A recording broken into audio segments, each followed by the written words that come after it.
في أماكن مش بس بنسميها ملاعب، ده أراضي اتزرعت فيها المجد واتروت بعروق الرجال.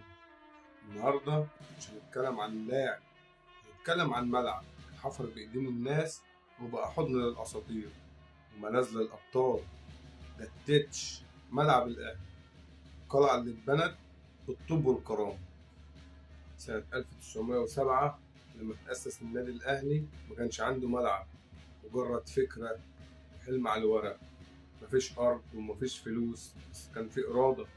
أول خطوة للنادي كانت إنه يستأجر قطعة أرض صغيرة في الجزيرة، والمكان اللي كان وقتها صحراء بقى مهجر بالحلم الكبير. الأعضاء قرروا يبنوا ملعب لنفسهم، بس مفيش شركات مقاولات ومفيش دعم. كان في طوب ومعاول وناس بتحفر وتحت. مختار التتش اللي الناس فاكرينه مجرد لاعب كان واحد من اللي حفروا بإيديهم عشان يبقى للأهلي ملعب يليق بيه. أول ماتش اتلعب على أرض التتش الدنيا كانت غير، الجمهور حضر والماتش حدث مش عادي. الملعب اتسمى بعد كده باسم مختار التتش تكريما للأسطورة اللي بناه، مش بس لعب عليه.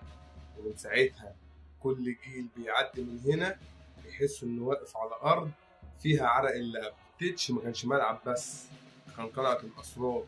هنا اتخططت خطة الفوز، وهنا الأهلي بكى بعد الخسارة، وهنا الأهلي رقص لما جاب البطولة. من صالح سليم للخطيب لبركات وأبو تريكة، كلهم لمسوا نفس العشب، نفس الخط ونفس المدرج.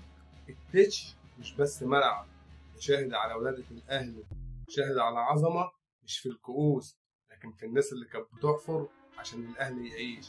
وافتكر دايما المباني ممكن تتغير لكن الروح اللي في التتش عمرها ما تموت.